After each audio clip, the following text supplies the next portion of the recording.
Organisation शाबाश। इसमें हमने दो कंपोनेंट्स होते हैं इसके, एक क्लासिफिकेशन और दूसरा। अच्छा, कुछ क्वेश्चंस थे, लेट मी क्लियर दैट। थोड़ा सा कि थोड़ा सा कंफ्यूजन हुआ इसमें। There are some words. देखिए, हमने ये चीज़ तो क्लियर किया था ना, व्हाट इज डेटा कलेक्शन। इसमें कोई प्रॉब्लम तो नहीं है? डन, दिस वाज क्लियर कि डेटा किस तरीके से क्लियर करते हैं, कलेक्ट करते हैं, कौन कौन सा आपका डेटा हो सकता है, उनके क्या क्या तरीके हैं, प्राइमरी डेटा क्या होता है, सेकेंडरी डेटा क्या होता है, और किस तरीके से आप अपना प्राइमरी और सेकेंडरी डेटा जो है वो कलेक्ट कर सकते हैं। इसमें कोई प्रॉब्लम नहीं है, ठीक है। But sometimes you will see some books writing that there is something called as data compilation, ठीक है। कहीं ऐसा ना हो कि आपको कहीं जगह पर दिक्कत आ जाए। Data Now what is data compilation? What is compilation? Compilation किस चीज को कहते हैं? नॉर्मली कंपाइल करना, जमा करना, है ना, किसी चीज को एक साथ करना। Is collection and compilation same or there is some difference? Maybe जब हम कलेक्शन की बात करते हैं तो we collect data from the respondents. We collect data from individual respondents, ठीक? Compilation maybe when we collect the data and then we maybe systematically compile it. Systematically compiled. देखो हम क्या करेंगे, सी whenever we collect the data individually from the respondents, that is collection, इसमें कोई problem नहीं है, ठीक है। बट वो डेटा आपको नहीं लगता, फॉर एग्जांपल मेरे पास मैं इन्वेस्टिगेटर हूँ, मैं ज़रूरी नहीं है कि मैं ही हमेशा जाऊँ, मैं क्या कर सकता हूँ, कभी कभी लोकल सोर्सेज अपॉइंट कर सकता हूँ, ठीक है, कभी कभी इन्यूमरेटर्स अपॉइंट कर सकता हूँ। तो आपको नहीं लगता वो जो इन्यूमरेटर्स के पास, जिन लोगों, for example these are the people I have to survey, ठीक है, इन लोगों को सर्वे करने के लिए मैंने 5 लोगों को हायर किया हुआ है, ठीक है। So they will collect the data from these. This process is called as data collection. But when it comes to me, the investigator, अब इस सारे डेटा को जमा करेगा अपने पास. This is called as compilation. ठीक है, वर्ड से कंफ्यूज नहीं होना, कंपाइलेशन समझ आ गया. So if someone asks you पहले डेटा कलेक्शन आएगा कि पहले डेटा कंपाइलेशन आएगा, सर पहले डेटा कलेक्शन आएगा. जब डेटा यहां से कलेक्ट होगा, डेटा कलेक्ट करने के बाद वो जब भी इन्वेस्टिगेटर के पास आएगा तो वो सबसे डेटा जो है वो एक ही जगह जमा करेगा. अभी इस पर कोई भी प्रोसेसिंग नहीं हुई है. He is just compiling the data which he got from different enumerators. समझ आ गया, इसने वो डेटा अपने पास रखा. This stage is called as data compilation. समझ आ गया. या तो कुछ बुक्स आप देखेंगे कलेक्शन के बाद सीधा ऑर्गेनाइजेशन लिखेंगे, लेकिन कुछ कहेंगे कि पहले डेटा कलेक्ट होगा, उसके बाद क्या होगा. Some say collection includes everything. ये this is collection, but some books use the word this is collection, but this is compilation. So they use two different terms. समझ आ गया. सो अगर आप इनको थोड़ा सा अलग अलग करेंगे तो then you understand what is collection and what is compilation. यहां तक तो प्रॉब्लम नहीं है, समझ आ गया, कोई इसमें तो कोई इश्यू तो नहीं है. Okay, so compilation is clear. अब देख लीजिए, आपके पास डेटा कलेक्ट होके आ गया, आपने इस डेटा को क्या किया, कंपाइल कर लिया. अब मुझे बताइए, आपका मकसद सिर्फ इतना सा है कि आपका जो ये रॉ डेटा है ये क्या बन जाए, ये एक मीनिंगफुल डेटा बन जाए. यस और नो, इसमें कोई प्रॉब्लम तो नहीं है. दो जगहों पर कंफ्यूजन था, एक तो इस जगह पर कंफ्यूजन था, ये क्लियर हो गया कि what is data collection and what is data compilation. ठीक है, क्या ये एक ही स्टेप है? नहीं सर, एक ही स्टेप नहीं है. या तो आप इसको एक ही स्टेप मान सकते हो कि कलेक्शन के अंदर कंपाइलेशन आएगा, लेकिन या आप कर सकते हो कि इसको कलेक्शन कहेंगे और इस चीज को क्या कहेंगे, कंपाइलेशन कहेंगे. यहां तक clear. Now after the entire data is with you, आपके पास अब क्या है, जिस भी रिस्पॉन्डेंट ने डेटा कलेक्ट किया हुआ है, जिन भी रेस्पॉन्डेंट्स का डेटा आपके पास है, वो सारा डेटा आपके पास आ गया. Let me suppose these are 100 respondents. But अब ये डेटा तो समझ आएगा नहीं आपको, तो इसको क्या करना है, इसको किस में चेंज करना है, मीनिंगफुल डेटा में. समझ आ गया. अब कल हमने, परसों हमने डिस्कस किया था, हमने कहा था फॉर एग्जांपल ये हमारे पास डेटा है, ध्यान से सुनिएगा, ये हमारे पास डेटा है, बट चूंकि इस पर कोई प्रोसेसिंग नहीं हुई है, this data is called as raw data. यहां तक क्लियर हो गया. उसके बाद यहां से देख लीजिए, अब रॉ डेटा को हमें क्या करना होता है, थोड़ा सा प्रोसेस करना पड़ता है, ठीक है, ताकि ये क्या बन जाए, मीनिंगफुल बन जाए. अब प्रोसेस कैसे करेंगे, हम डेटा कलेक्शन के बाद, अगर मैं कंपाइलेशन को एक दूसरा स्टेप ना मान के इसका एक सब स्टेप मानूं, तो कलेक्शन के बाद हमारा दूसरा स्टेप कौन सा आता है, डेटा ऑर्गेनाइजेशन. वेरी गुड, ठीक है, जो हमने परसों डिस्कस किया हुआ था. क्या था, डेटा ऑर्गेनाइज, मतलब इसको एक ऑर्गेनाइज्ड फॉर्म में है, थोड़ा सा मीनिंगफुल फॉर्म में आप अपने डेटा को बनाओ. बट डेटा ऑर्गेनाइज कैसे होगा, सर डेटा ऑर्गेनाइज तब होगा जब आप पहले अपने डेटा को क्या करो, क्लासिफाई करो, आप अपने डेटा को क्लासिफाई करो किसी भी बेसिस पे, हाइट के बेस पे, एज के बेस पे, वेट के बेस पे, ताकि जो है ग्रुपिंग हो जाए। यही हमने डिस्कस किया था, यही किया था कि नहीं? क्या कहा था हमने कि हमारे पास, इसको ध्यान से सुनिएगा, मे बी मैं बीच में जो है कुछ नई टर्म्स आपके सामने लाऊं, ठीक है, बस देखिएगा। हमने कहा था कि हमारे पास डेटा है वो रॉ है, हमें क्या बनाना है? मीनिंगफुल बनाना है, ठीक है। और किस स्टेप से हम ये चीज बनाएंगे? हम पहला जो स्टेप इसमें यूज करेंगे दैट इज डेटा ऑर्गेनाइजेशन। यहां तक क्लियर? बट डेटा ऑर्गेनाइजेशन क्या है? ये एक बड़ा स्टेप है, बड़ा प्रोसेस है, इसमें कुछ कुछ चीजें इंक्लूड होती है।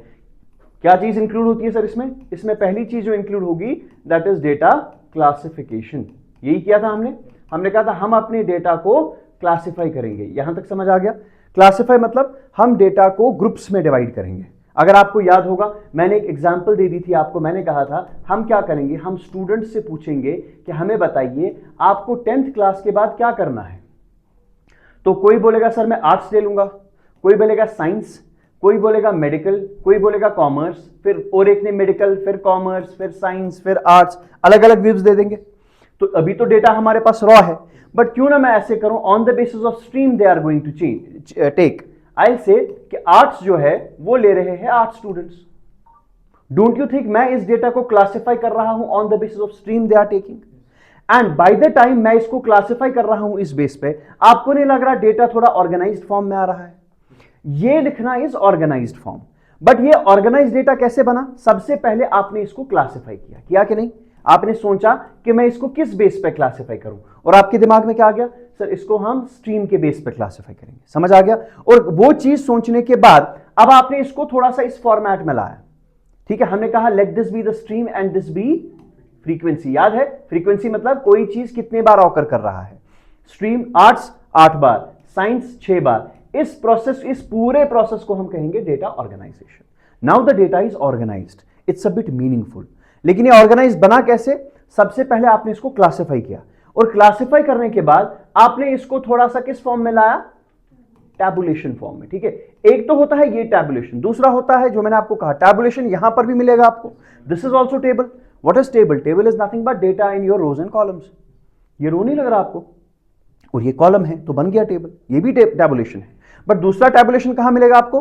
डेटा प्रेजेंटेशन के टाइम पे, जो मैंने आपको आगे कहा कि आगे भी आपको टैबुलेशन पढ़ना है, लेकिन कहां पर? डेटा प्रेजेंटेशन के टाइम पे। यहां तक क्लियर हो गया? इसमें कोई प्रॉब्लम तो नहीं है? कंफ्यूजन का स्कोप मत रखिएगा। पहले है डेटा कलेक्शन, हो सकता है कंपाइल भी करना हो। समझ आ गया? आपने कंपाइल किया तो आपके पास उसके बाद क्या करेंगे? थोड़ा सा मीनिंगफुल रखेंगे उसको, तो मीनिंगफुल बनाने को क्या कहेंगे? Data organisation. लेकिन ऑर्गेनाइज्ड फॉर्म में आएगा कैसे? सर आप उसको पहले क्लासिफाई कीजिए, और क्लासिफाई करने के बाद उसको थोड़ा टेबुलर फॉर्म में लाइए, और आपका डेटा जो है वो ऑर्गेनाइज हो गया। यहां तक क्लियर हो गया? हमने ये भी कहा था कि डेटा ऑर्गेनाइजेशन के टाइम पे आपको क्या क्या याद रखना है? याद है? होमोजेनिटी, स्टेबिलिटी, सूटेबिलिटी, फ्लेक्सिबिलिटी, वो है क्या क्या चीजें आपको दिमाग में रखनी है कि जब आप डेटा को ऑर्गेनाइज करोगे, जब आप इसमें ऑर्गेनाइज करोगे, ठीक है। अच्छा मुझे बताइए, whenever you are organising the data, अब यहां पर मुझे बताइए वेन एवर यू आर, अब देखिए कभी कभी क्या होता है, दो चीजें पैरेलल चलेंगी। ये आपको समझ आ गया ना डेटा ऑर्गेनाइजेशन? इसमें कोई डाउट तो नहीं है, क्योंकि मैं पैरेलल चीज चलाऊंगा, उसको मिक्स नहीं कीजिएगा इसके साथ। यहां तक क्लियर? फिर से एक बार रिपीट कर रहा हूं, डेटा कलेक्शन रिस्पोंडेंट से उठाना, कंपाइलेशन एक जगह जमा करना, डेटा ऑर्गेनाइजेशन उसको मीनिंगफुल फॉर्म में लाना, ठीक है। कैसे लाओगे मीनिंगफुल फॉर्म में? सर पहले क्लासिफाई करेंगे, उसके बाद टैबुलेशन में लाएंगे, पर हो गया सर। इसके बाद क्या करेंगे अभी हमें नहीं पता। बट और एक टर्म देख लीजिए, जब भी मेरे पास डेटा होगा, and you know what is data, कोई भी इंफॉर्मेशन, ठीक है, अगर आप इसको लॉजिकल फॉर्म में लाने की कोशिश करोगे, क्या? You will place it logically, ठीक है। अब देखो मैंने यहां पर जनरल टर्म कहा, मैंने क्लासिफाई नहीं कहा। Classify is also logical placing of the data, ठीक है। But all logical form doesn't mean only classification. I will repeat it. Classify, देखो लॉजिकल फॉर्म में लाना मतलब ऐसे फॉर्म में लाना जो मुझे थोड़ा सा डेटा समझ में आ जाए। क्या क्लासिफिकेशन से मुझे डेटा समझ आ रहा है? सो कैन आई से it's a logical form. But if I place the my terms या माई ऑब्जर्वेशन इन असेंडिंग और descending order, that's also a logical form. We say that whenever the data is to be placed in a, at that time we don't say data, we say it's a series.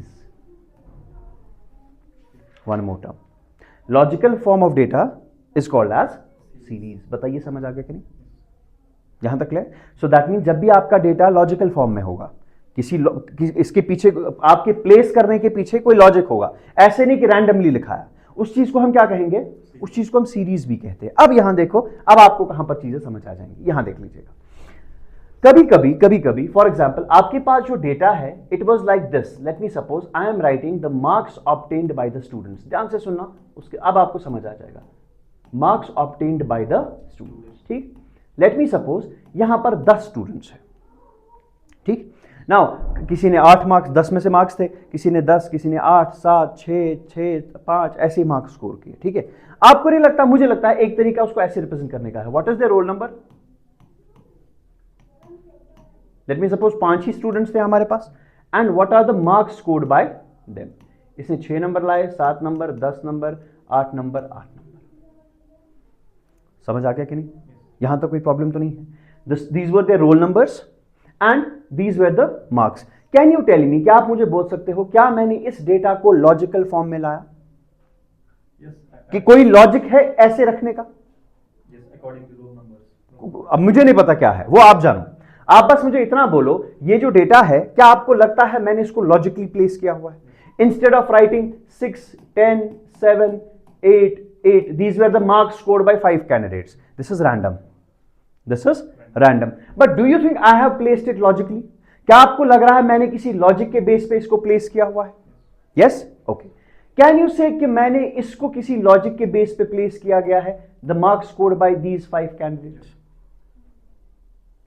आपको लगता है मैंने किसी logic में लिखा कि random लिखा? Oh, this is also logical. कैसे? Because it's an ascending. It's an ascending order. The marks scored by the candidates को मैंने कैसे लिखा? असेंडिंग ऑर्डर में लिखा। चलिए जी, जो ये marks scored by the candidates थे, क्या मैंने इसको किसी लॉजिकल फॉर्म में लिखा? लिखा ना? किस लॉजिकल फॉर्म में लिखा? डिसेंडिंग ऑर्डर में। यहां पर किस लॉजिकल फॉर्म में लिखा? असेंडिंग ऑर्डर में। यहां पर मैंने किस लॉजिकल फॉर्म में लिखा? On the basis of their roll numbers. तो हर किसी जगह कोई ना कोई लॉजिकल फॉर्म है। Data is placed logically. But tell me, when you are placing the data, when you are placing the data, are you placing the data on the basis of their individual values or you are clubbing the things? मैं बताऊंगा। क्या आप जो भी, for example इसमें 5 candidates थे और 5 candidates के मार्क्स ये थे, ध्यान से सुनिएगा, क्या मैंने इनको कहीं जगह क्लब किया, ग्रुप किया? आपको लग रहा है कि मैंने कहीं जगह ग्रुपिंग की? नहीं। इस डेटा को हमने परसों कहा था डिस्क्रीट डेटा, याद है? लेकिन आज मैं क्या कहूंगा? डिस्क्रीट सीरीज कहूंगा मैं, वही चीज। बट चूंकि this is logical placed, I say this is discrete series. Series क्या था? Logical placing of data. Do you think this and this is logically placed? These are logically placed, so I'll say this is discrete series. So what is discrete series? Where the values are written individually. समझ आ गया कि नहीं? जहां इसको कभी कभी, फिलहाल के लिए हम इसको डिस्क्रीट डेटा भी कहेंगे, जो हमने परसों डिस्कस किया। यहां तक क्लियर हो गया? समझ आ गया? सो दैट मीन्स जब भी मुझे एक सीरीज का डेटा डिस्कस करना, अब मैं ऐसे लिखूंगा, सीरीज और डेटा, इसके 2 टाइप्स है। वन इज, बस सुनिएगा, data without frequency or series without frequency. Now I'll interchangeably use data and series, you know what, ठीक है? Data without frequency and data with frequency.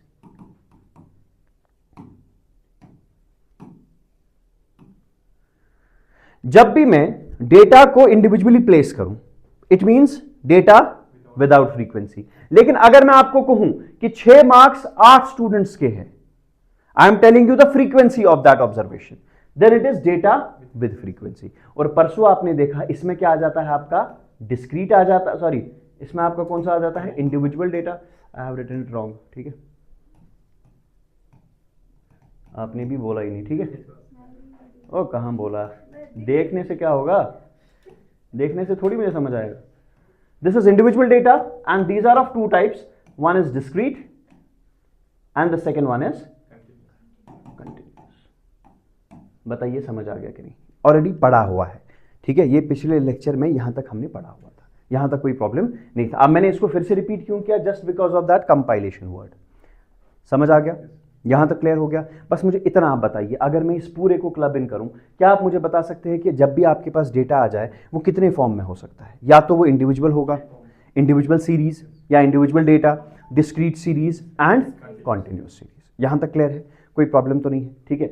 One is individual series क्या होता है? Individual series, शाबाश, what is individual series? Where the data is written individually, ठीक है, singly और individually, data अलग अलग लिखा हुआ है। फॉर एग्जाम्पल 6 7 9 8 4 4 3 4, डेटा रिपीट भी होगा लेकिन आपको लिखना ऐसे ही है। अगर 4 3 बार भी आ रहा है तो आपको तीनों बार उसको लिखना पड़ेगा। This is called as individual data. देखो कल को जाके when we study measures of central tendency, वहां पर आपको क्या निकालना, you know what's mean, median, mode, फिलहाल के लिए यही 3। हमें इन्हीं अलग अलग सीरीज के लिए मीन निकालना है, इसका मीडियन भी सीखना है, इसका मोड भी सीखना है। सिमिलरली डिस्क्रीट डेटा अगर हो उस टाइम कैसे निकालें, सिमिलरली कॉन्टिन्यूअस सीरीज अगर हो उस टाइम कैसे निकालें। समझ आ गया कि नहीं? यहां तक क्लियर हो गया? चलिए, इंडिविजुअल सीरीज के बाद दूसरा क्या आएगा आपका? Discrete series. डिस्क्रीट सीरीज में क्या होगा? जहां पर हर किसी ऑब्जर्वेशन के अगेंस्ट फ्रीक्वेंसी लिखी होगी। फॉर एग्जाम्पल मैं आपको ऐसे लिखूंगा, marks and this is frequency. समझ आ रहा है कि नहीं? मार्क्स एंड फ्रीक्वेंसी हम कहते हैं, देखो for example can you help me in this, ठहरो हम ऐसे करेंगे,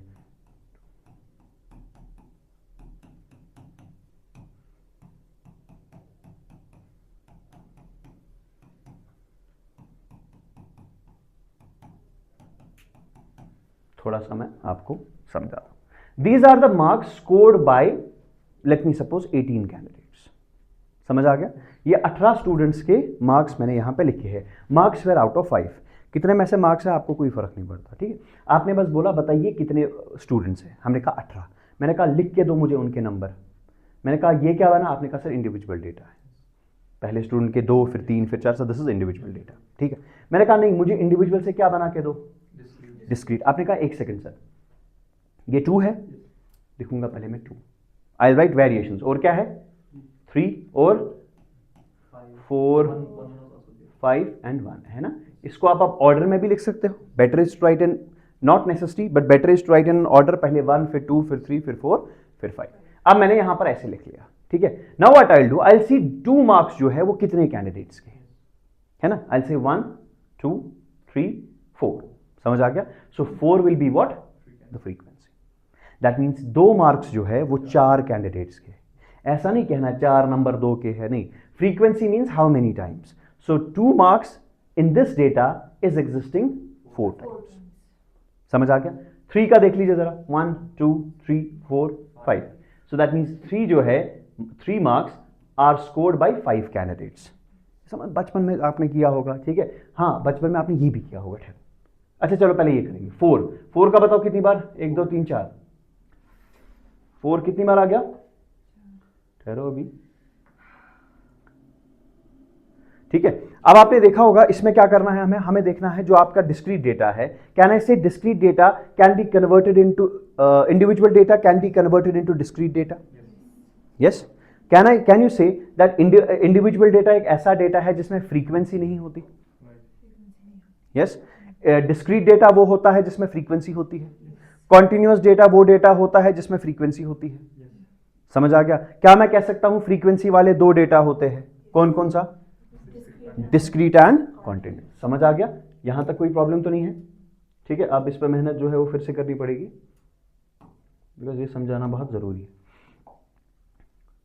चलिए let's take it this way, these were the marks, ठीक है। Let's write one more time, 2 4 3 4 5 1 2 4 3 4 5 2 1 5 2 2 4 3 1 4। कितने जी? 5 4 20 स्टूडेंट्स, ठीक है।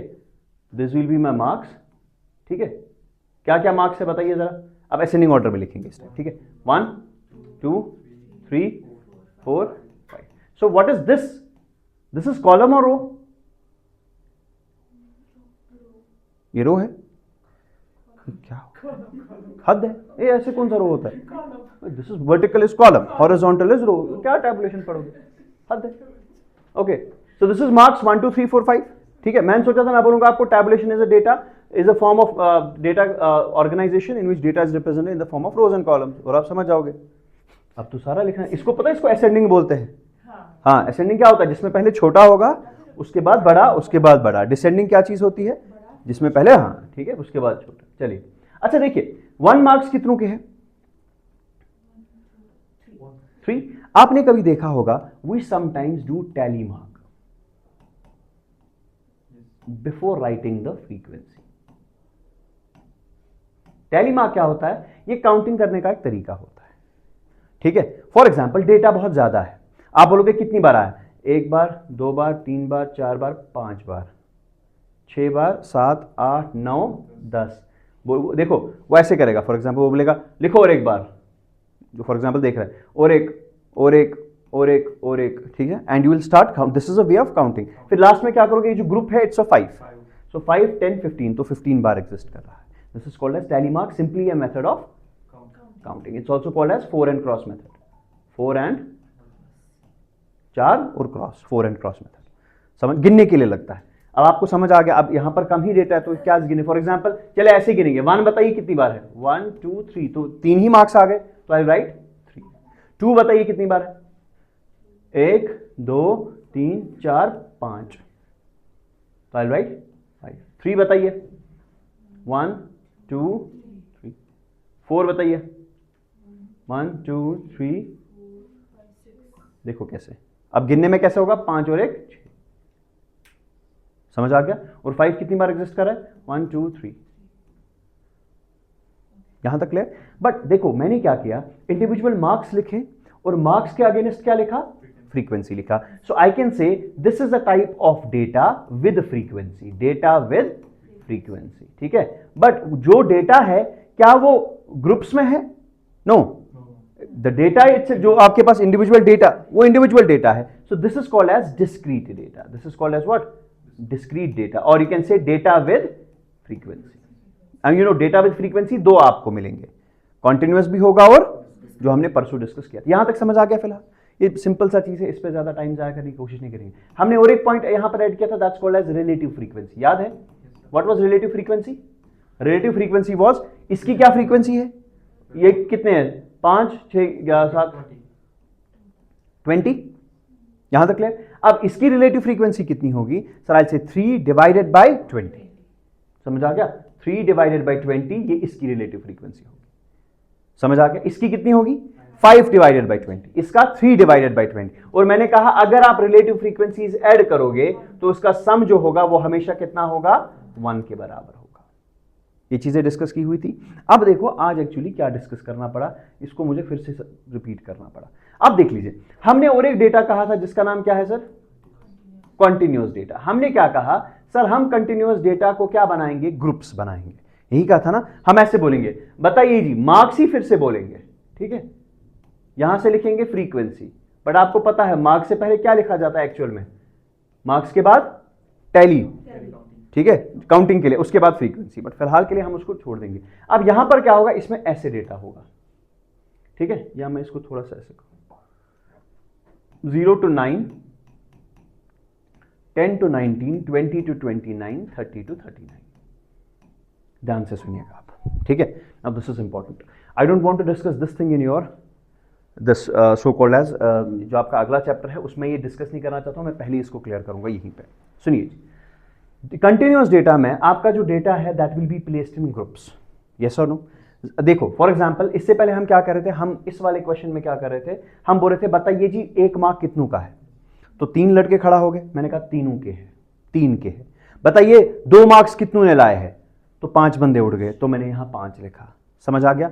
अब मैं क्या करूंगा? I not individually tell them, I tell them tell me 0 से लेकर 9 मार्क्स कितनों के हैं। समझिएगा, 0 से लेकर, अब इसमें कौन आएगा?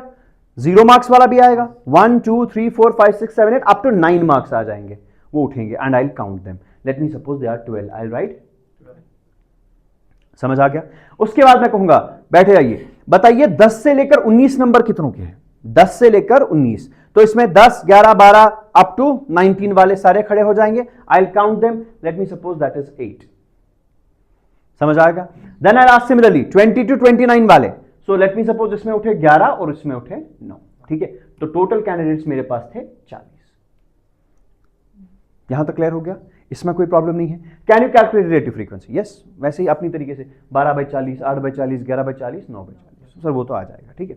बट टेल मी, ये जो मैंने यहां पर ग्रुपिंग की, आपको नहीं लगता I have grouped the candidates on the basis of the marks? मैंने इंडिविजुअली नहीं लिखा, वरना मुझे लिखना था बताओ 0 मार्क्स कितनों के है, 1 मार्क कितनों के है, 2 मार्क कितनों के है, ऐसे ही मुझे कहां तक चले जाना था, 39 तक जाना था कि नहीं? लेकिन मैंने क्या कहा, एक काम करेंगे, लेट्स डू दिस वे, आप मुझे बताइए 0 से लेकर 9 तक I made a group, yes और नो? बनाया ग्रुप कि नहीं? किस बेसिस पे ग्रुप बनाया? On the basis of marks they have scored, yes और no?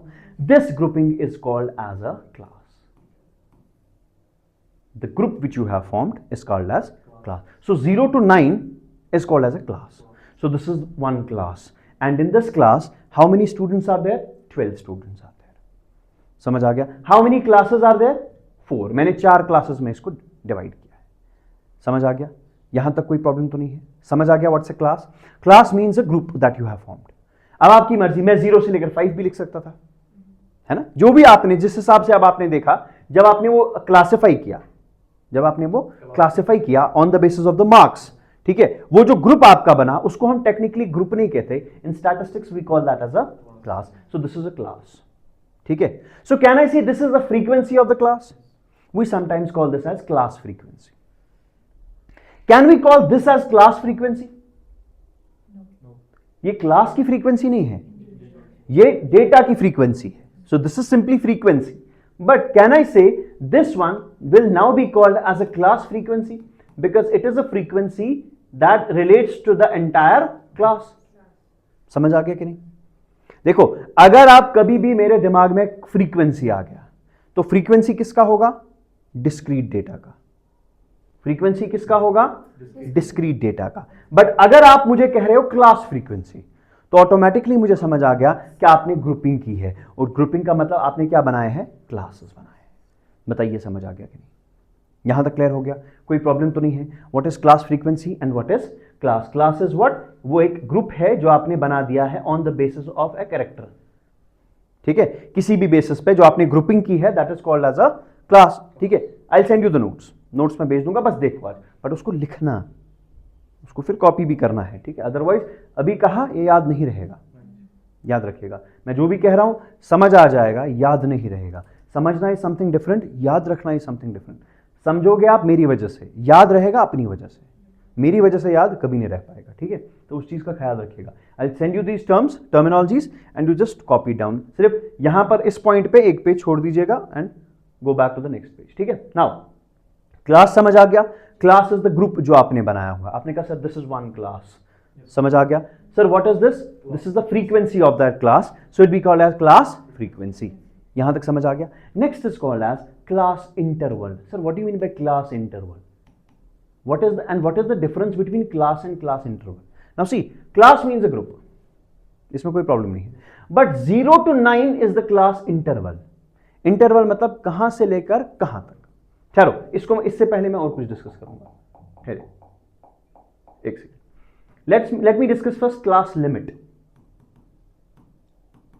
Class limit, class limit मतलब आपका ये जो क्लास बना है इसका लिमिट क्या है? आप बोलोगे सर इसका लिमिट नीचे 0 है और ऊपर 9 है. समझ आ गया कि नहीं? What is the class limit of your class? You will say sir 0 and 9. Now we say 0 वाला जो है वो निचला वाला है, so I will call that as lower limit. बताइए समझ आ गया कि नहीं? यस और नो? एंड जो दूसरा वाला है that's called as upper limit. बताओ यहां तक समझ आ गया कि नहीं? समझ आ गया? Lower limit and upper limit. So what is a class limit? Class limit mean sir अगर आपका क्लास है, इसका पहला और दूसरा होगा, स्टार्ट टू एंड होगा. स्टार्ट इसका है दैट्स लोअर लिमिट, और ऊपर वाला जो है that's called as upper limit. यहां तो कोई प्रॉब्लम तो नहीं है, कोई इश्यू तो नहीं है. फिलहाल जो मुझे चाहिए वो मैंने डिस्कस किया है. क्लास भी समझ आ गया, that's a group. What is class frequency? The frequency of your class. What is class limit? It means the lower and the upper sides. ठीक है, यहां तक क्लियर हो गया.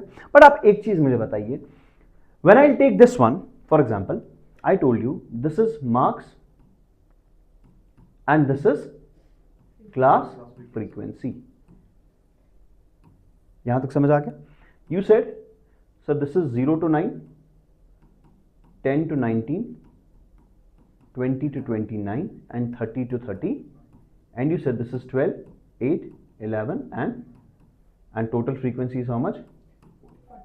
40. समझ आ गया कि टोटल ऑब्जर्वेशंस कितनी है? 40 है आपके पास, ठीक है।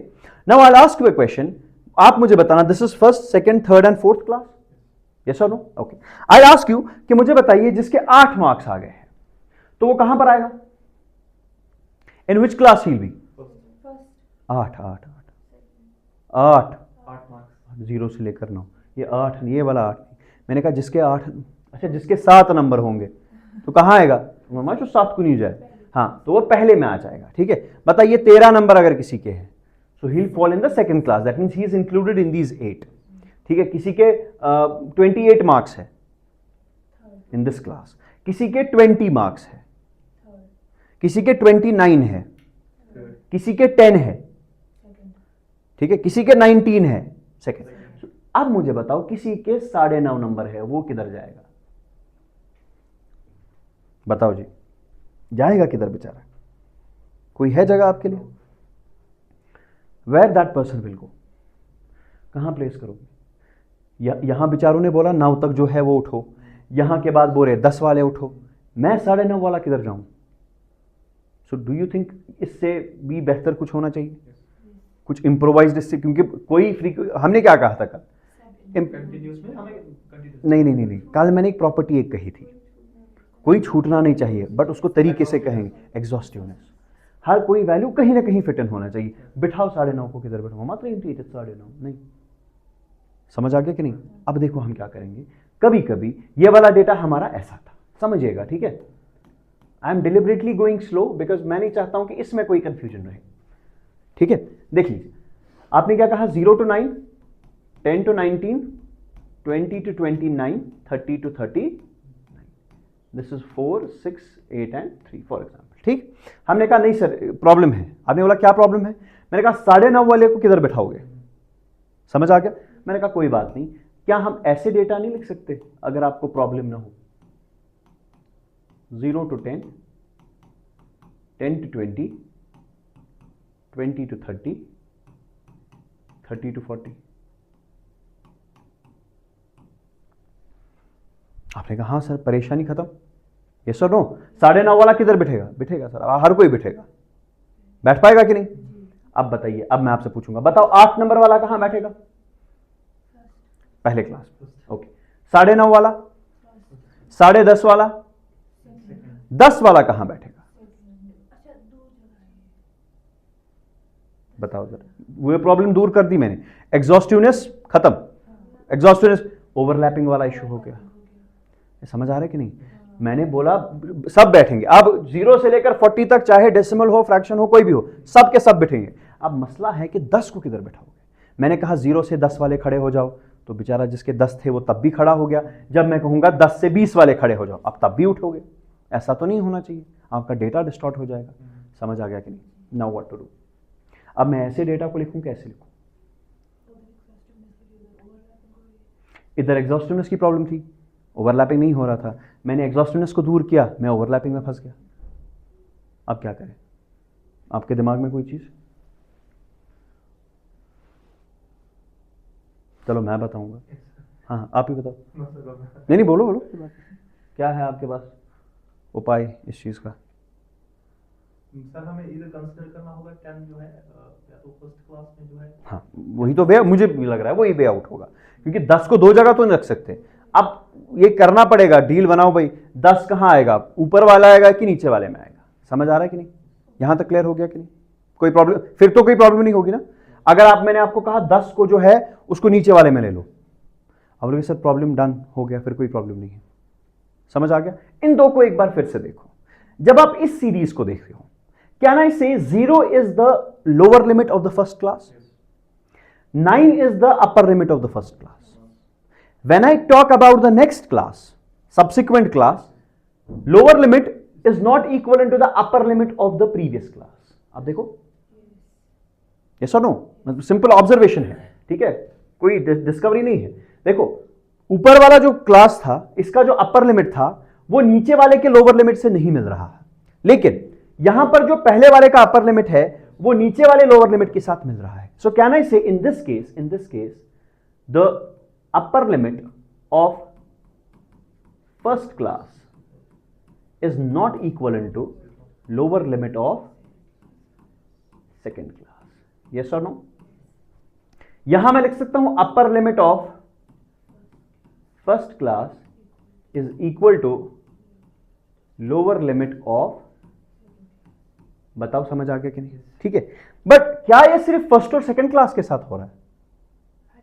हर एक के साथ। तो क्यों फर्स्ट सेकंड लिखेंगे? क्यों ना हम ऐसे लिखें, अपर लिमिट ऑफ nth क्लास। आप जो मर्जी जो बताओ, बिकॉज एग्जाम में अगर पूछा जाएगा तो इस बेस पर पूछा जाएगा।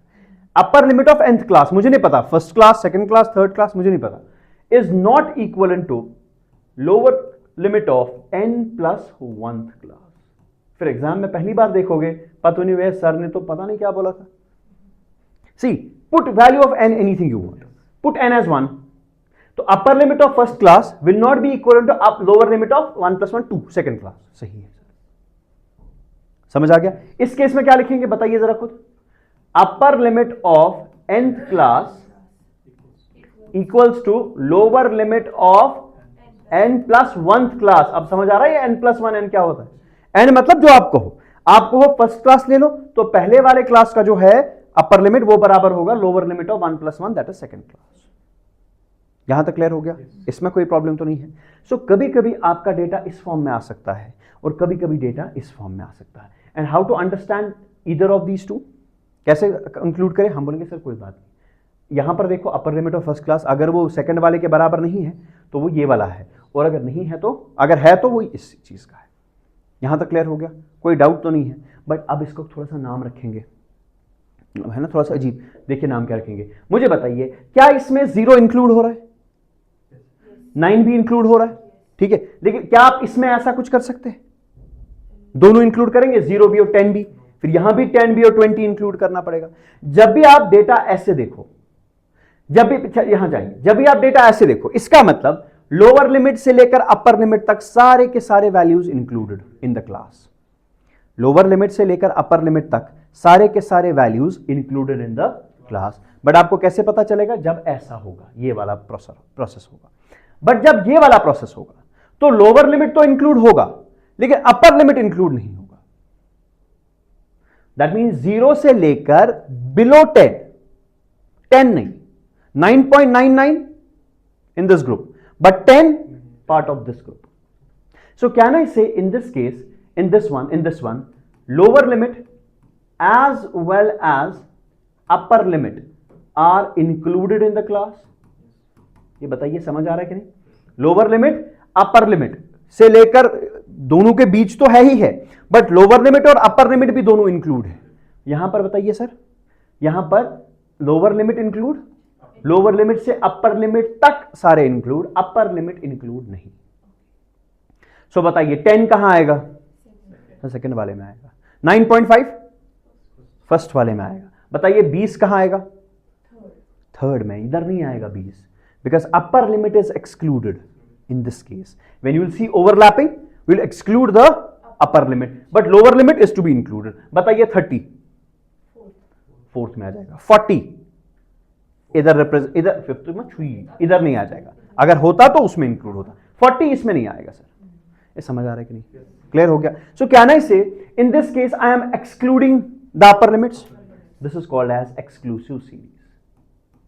This series is called as what? उसका बताओ नाम। You are including the, including series में क्या हम क्या कहेंगे? Inclusive series. बताइए समझ आ गया कि नहीं? Just draw this down first, this is very important. जल्दी से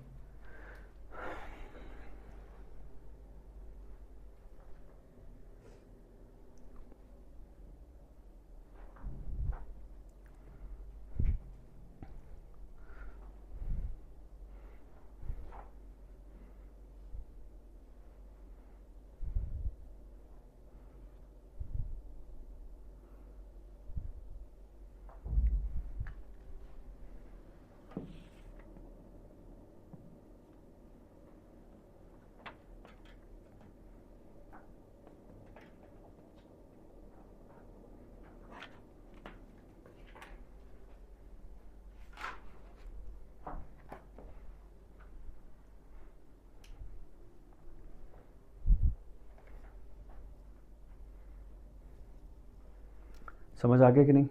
कॉन्सेप्ट क्लियर हो गए कि एक्सक्लूसिव सीरीज किसके कहेंगे? जहां अपर लिमिट एक्सक्लूड होगा, और इंक्लूसिव सीरीज जहां दोनों लिमिट जो है वो इंक्लूड हो जाएंगे, ठीक है? तभी इसका नाम इंक्लूसिव रखा गया, ठीक है, और उसका नाम एक्सक्लूसिव। ये इंपॉर्टेंट है, कल को जाके मैं पूछूंगा तब नहीं कहना। अब ऐसा भी नहीं मैं लिखूंगा upper limit of x class is equal to lower limit of x plus 1 class, तो ना सर आपने तो एन पे दिखाया था, हाँ? ऐसा भी नहीं करना।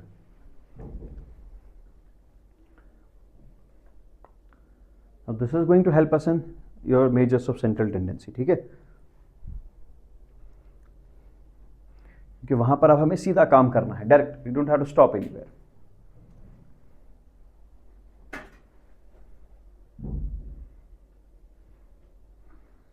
तो डेटा जिस जिस फॉर्म में आपके पास आ सकता है, you have to take a note of it, ठीक है? जिस जिस फॉर्म में आ सकता है, ठीक है?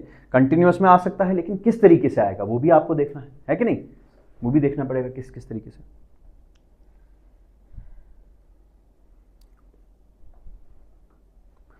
डन? सो कैन आई से इंक्लूसिव सीरीज इज, अब अच्छा, now let's try to answer the question. मुझे बताओ ऐसी कौन सी सीरीज है जहां पर लोअर लिमिट्स इंक्लूड होते हैं?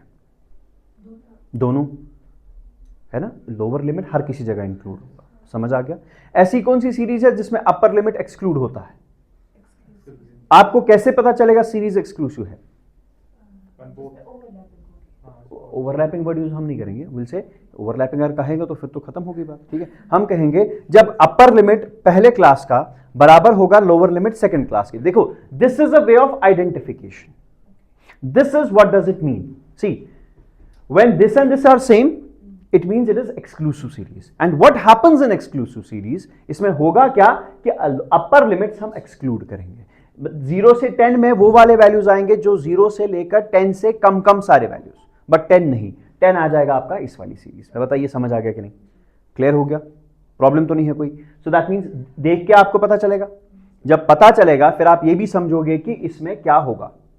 इसमें क्या बताओ, इंक्लूसिव एक्सक्लूसिव? इंक्लूसिव। मतलब सर इसमें क्या होगा, पता कैसे चलेगा? सर ये दो बराबर नहीं होंगे। मैंने कहा चलो ठीक है, ये तो है आइडेंटिफाई करने का तरीका। इसमें क्या होगा? सर ये और ये दोनों इंक्लूड होंगे इस ग्रुप में। आइडेंटिफाई कैसे करोगे? सर ये दो बराबर होंगे। मैंने कहा ठीक है, हो गया आइडेंटिफिकेशन। होगा क्या? सर इसमें 0 से लेकर 10 से कम कम के वैल्यूज पहले वाले क्लास में आएंगे। 10 जो है वो इधर नहीं आएगा, उसको इधर लिखेंगे। This type of series is called as exclusive series. यहां तक समझ आ गया? कोई प्रॉब्लम तो नहीं है? डन? ओके जी, चलिए नाउ बताइए कौन सी सीरीज है?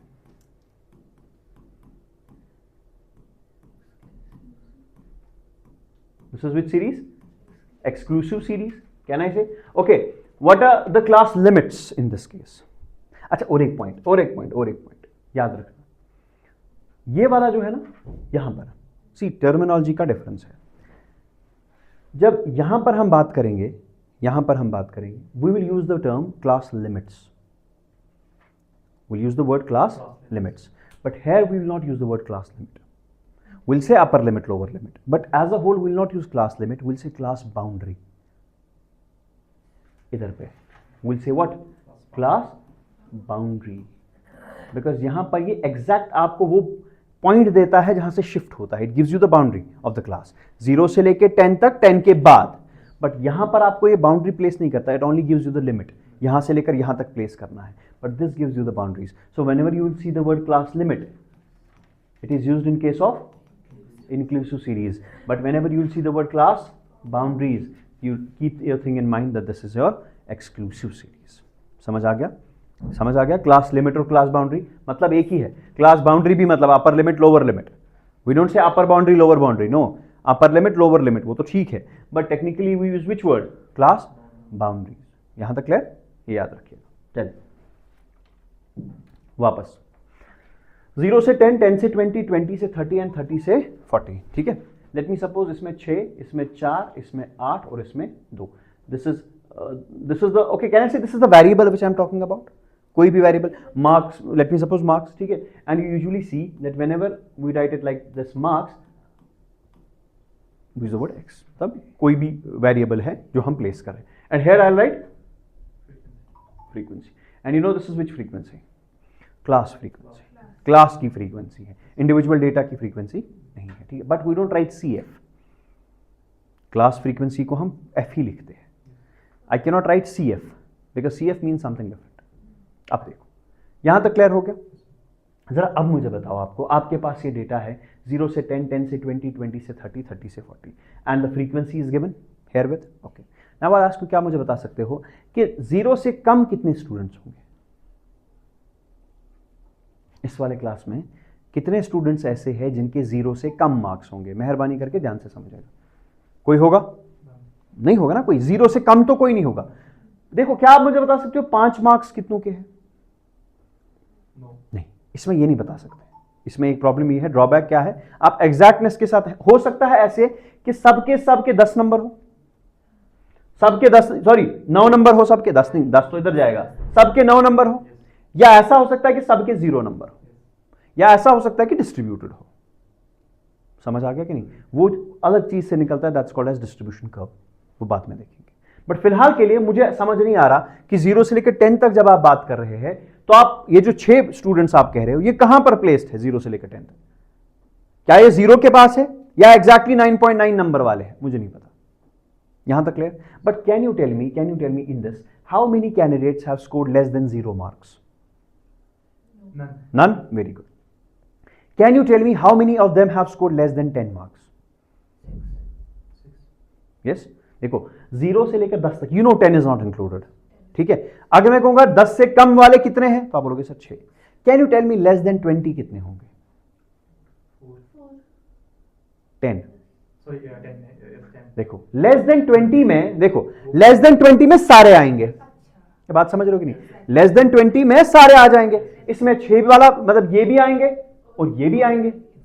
व्हेन आई से लेस देन 30 तो 0 से 10 वाला क्लास भी आएगा, 10 से 20 वाला क्लास भी आएगा, 20 से 30 वाला क्लास भी आएगा। एंड सिमिलरली व्हेन आई से 30 to 40 पूरा क्लास उठेगा। आप खुद समझो, आई से लेस देन 40 कितनों के हैं? सभी के हैं, 40 में से तो नंबर थे तो सबके सब उठेंगे। ये बात समझ आ गई? कोई प्रॉब्लम तो नहीं है इसमें? Sure? Okay. Now we use a term called as cumulative frequency. This is what is cumulative frequency. Cumulative frequency means अपनी frequency plus अपने preceding classes की frequency ऐड कर लीजिए। देखो इसके पीछे कौन है? कोई नहीं, मतलब ये पीछे नहीं, मतलब आगे, I mean to say इसके आगे कौन है? कोई नहीं, तो 6 ही लिखेंगे। जब आपको 4 लिखना है तो आप इसमें 6 जोड़ दोगे, मतलब 10। जब आपको ये लिखना है तो हिसाबन आप ये भी जोड़ोगे, ये भी जोड़ोगे, ये भी जोड़ोगे, 8 4 12 6 18। समझ आ गया कि नहीं? और जब आपको इस क्लास की क्यूमुलेटिव फ्रीक्वेंसी लिखनी है, so will do 2 + 8 + 4 + 6, that is how much? 20। But ऐसे नहीं करते, अब हम ऐसे लिखते हैं, जब 6 लिखना है तो 6 लिखेंगे। अब इसमें क्या जोड़ना है तो आप इसमें जोड़ेंगे, बिकॉज ये ऑलरेडी पिछले सबका ऐड है ना, हो गया 10। आप क्या करेंगे, जब आपको फॉर एग्जाम्पल इसका देखना है, आपने 10 लिखा, अब आपको 8 नेक्स्ट क्लास का है तो आप पिछले वाली क्यूमुलेटिव फ्रीक्वेंसी में डायरेक्टली जोड़ेंगे तो ईज आउट। बट तरीका क्या है, पिछली सारी फ्रीक्वेंसीज, अगर इसको ऐड करना है, इसकी क्यूमुलेटिव फ्रीक्वेंसी देखनी है, असल में आपको ये लेकर इससे पहले जितने भी हैं उनको ऐड करना है। बट ऑलरेडी आप इनको ऐड कर चुके हो, जो आपने 18 लिखा है। Now you will do 18 + 2 = 20। समझ आ गया कि नहीं? फिर से देखो, आई don't want any confusion, specially at this stage. 10 to 20, 20 to 30, 30 to 40, 4 3 1, 40 to 50। क्या वो, चलिए क्यूमुलेटिव फ्रीक्वेंसी बना के दीजिए। Right this question, 0 to 10 4, 10 to 20 2, 20 to 30, 30 to 40 and 40 to 50। मुझे इसका क्यूमुलेटिव फ्रीक्वेंसी निकाल के दे दीजिए जल्दी से। इसको लिखिए, इसको लिख लीजिए, जस्ट ड्रॉ इट। बाद में सिर्फ आपके पास यही आपकी कॉपी होगी, ठीक है? जब मैं नहीं होगा तब ये कॉपी होगी, तो इस कॉपी से आप समझ पाओगे कि चीजें है क्या। अच्छा, बहुत सिंपल है, ठीक है? फ्रीक्वेंसीज 4 2 3 1 6, 4 2 3 1 6, ठीक है? आपको क्या निकालना है? Cumulative frequency. क्यूमुलेटिव फ्रीक्वेंसी का मतलब sum of all previous frequencies।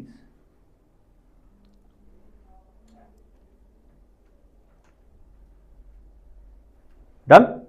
बताओ, पहले 4 ही लिखेंगे, फिर इसमें 2 जोड़ के क्या लिखेंगे? 6, फिर इसमें 3 जोड़ेंगे तो 9, 1 जोड़ेंगे तो 10, 6 जोड़ेंगे तो 16। समझ आ गया? अब आपको चेक कैसे करना है कि आपने सही किया कि नहीं। देखो इन फ्रीक्वेंसीज का आपने सम किया होगा, 4 2 6, 3 9, 10 और 6 16। ये वाला सम और इसकी लास्ट वाली क्यूमुलेटिव फ्रीक्वेंसी सेम होनी चाहिए। समझ आ गया? There was a question once asked कि समेशन ऑफ फ्रीक्वेंसीज, यहां देखो, summation of frequencies will be same as the summation of cumulative frequencies. True or false? क्या हो गया? इधर सुनो, सम मैं मारूंगा कसम से, sum of frequencies will be same as sum of cumulative frequencies. कहां से? विल मेमा won and may won sum of frequencies will be equivalent to sum of cumulative frequency. नहीं, sum of frequencies will be equivalent to the last value of cumulative frequency. अब ठीक है, sum of frequency is equivalent to last value of cumulative frequency. समझ आ गया? Done. That means cumulative frequency जो है वो आप निकाल पाते हो, इसमें कोई प्रॉब्लम है नहीं मेरे हिसाब से। फिर थोड़ी सी प्रॉब्लम क्रिएट करेंगे, यहां तक कोई प्रॉब्लम तो नहीं है? डन। चले अब आहिस्ता आहिस्ता थोड़ा सा वो जो है चीजें अब मैथमेटिक्स की ओर जाए। अच्छा ना, मैथमेटिक्स के और थोड़ा सा आप नंबर्स के साथ मजा आएगा। और थ्योरेटिकल बहुत हो गया था, दिमाग खराब हो गया था, क्योंकि this is all about practice. The more you will practice automatically you will be able to solve. Done हो गया सर? Done, okay. ये पॉइंट लिख लेना, ठीक है? Sum of frequencies is always equal to the last value of the cumulative frequency. चलो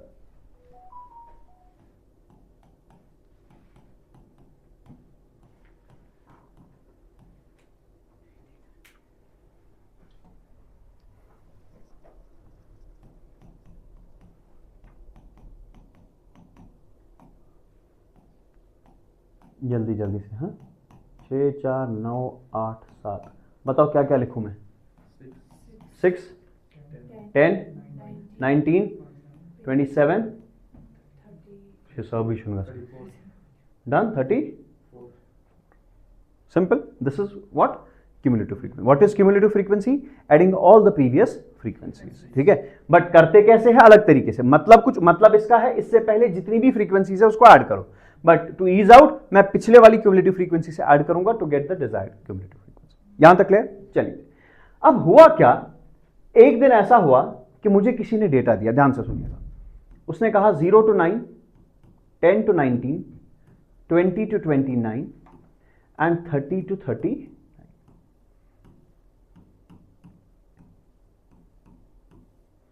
Now can I write x and f? आपको समझ आ जाएगा x and f। This is the variable जिसके बेस पे क्लासिफाई हो गया। दिस कैन बी मार्क्स, जो भी है, and this is there frequency. उसने कहा कि ये कौन सी सीरीज है? क्या क्लास? ये कौन सी सीरीज है? कंटिन्यूअस में से कौन सी? इंक्लूसिव। वही तो पूछ रहा हूं तुझे ना। और इंडिविजुअल कहां से? इंडिविजुअल बेवकूफ। चलो डन, गलती नहीं। Inclusive series, done. चलिए, उसने कहा इंक्लूसिव सीरीज तो है, मुझे इसको एक्सक्लूसिव बना के दो। क्या कहा? इंक्लूसिव तो है ये, मैं समझ रहा हूं, but I don't want, I want exhaustiveness in my series. मैंने कहा पर सीरीज तो सर यही है।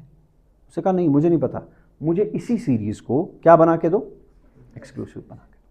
अब मसला ये है, कैसे बनाऊं? क्या मैं ऐसे लिखूं 0 से 10, 10 से 20, 20 से 30, बराबर कर दूं दोनों को? बात समझ रहे हो मेरी? This is with series and inclusive series lacks exhaustiveness, you know that, ठीक है? सवाल है इस इंक्लूसिव सीरीज को एक्सक्लूसिव बनाना है। समझ आ गया? Now see what is the way to do it. See, whenever you are having any exclusive series like this, let me take only 3 फिलहाल के लिए, ठीक है? आप क्या करेंगे, ध्यान से सुनिएगा। You will find step number first, step number, you will find the difference between upper limit and lower limit, but upper limit, lower limit of n plus 1th class and lower upper limit of nth class। अब ऐसे समझ नहीं आ रहा है, मजा नहीं आता। अब देखो आपको कैसे समझाए, इन दो के बीच में डिफरेंस निकालिए, देखिए कितना अच्छा था। ठीक है, और इन अदर वर्ड्स दूसरे क्लास का अपर लिमिट और पहले, ये दो बराबर होने चाहिए। कौन दो बराबर होने चाहिए टू मेक इट एक्सक्लूसिव? ये और ये नहीं है ना बराबर, इनका डिफरेंस निकालिए। समझ आ गया? डिफरेंस इज 1 ऑब्वियसली, ठीक है, बट तरीका समझिए, इससे बहुत मुश्किल लग रहा है। अब आपको कैसे समझ आएगा? आपके दिमाग को ऐसे समझ आएगा 10 से 19, 20 से 29, ये कौन सी सीरीज है? Inclusive series. बनाना क्या है? Exclusive series. तो कैसे बनाते हैं? होती कैसी है एक्सक्लूसिव सीरीज? ये और ये बराबर होती है। क्या ये बराबर है? नहीं, तो इनका डिफरेंस निकालिए। कितना है डिफरेंस? 1। उसका आधा कर लीजिए, जो भी डिफरेंस है 0.5, 0.1 जो था डिफरेंस था उसमें क्या कर दीजिए, तो क्या बन गया? 0.5। अब क्या कर लीजिए, जितने भी आपके पास लोअर लिमिट्स है, जितने भी लोअर लिमिट्स है उनमें से ये सब्ट्रैक्ट कीजिए, और जितने भी आपके अपर लिमिट्स है उनमें ये ऐड कर लीजिए। Then I tell you the rational behind this. Why couldn't I do 10 to 20, 20 to 30 तफरीका के बगैर? प्रॉब्लम ही नहीं था कोई। आप समझ लो, कर सकता हूं ना मैं, सीधे कर सकता था, कोई प्रॉब्लम नहीं, but I tell you the rational. यहां तक फिलहाल समझ आ गया करना कैसे है? पहले डिफरेंस देखो इन दो के बीच में, आपके पास डिफरेंस कितना है? 1। 1 का आधा 0.5, उस 0.5 को लोअर लिमिट्स में सब्ट्रैक्ट कर लीजिए और अपर लिमिट्स में। आपने कहा ठीक है सर, 10 क्या बनेगा? 9.5। पहले सब्ट्रैक्ट करेंगे सब में, ठीक है। 20 क्या बनेगा? 30 क्या बनेगा? अपर लिमिट्स में आप आधा आधा जोड़ दीजिए, बताइए। 19.5। हाँ, आपको नहीं लगता सीरीज बन गई एक्सक्लूसिव? देखो बन गई automatically. So how to convert, और इतना इंपॉर्टेंट है, but you will come to know this in central tendency. I tell you वहां का जरूरत है, यहां पे अभी जरूरत नहीं है मुझे, but I wanted to finish it over here only. समझ आ गया? How to make an inclusive series exclusive. Question was how to make an inclusive series as exclusive। आपने कहा स्टेप फर्स्ट, क्या है step first? Difference between lower limit of the second class, मतलब अब ऐसे, अब आपको ये एन वन समझ आ गया, ये लाइक एग्जाम समझ पर। Difference between this and this, ठीक है, that means lower limit of the second class and upper limit of the first class, divide that bye 2, उसको आधा करो। अब जो भी वहां निकला, फॉर एग्जाम्पल 0.5 निकलेगा, उस 0.5 को लोअर लिमिट्स में से सब्ट्रैक्ट कर दीजिए, सारे के सारे लोअर लिमिट्स में से, और अपर लिमिट में से जोड़ दीजिए। निकल गया सर आपका। समझ आ गया? क्लियर हो गया? शाबाश। Copy this down, do one question, will move ahead.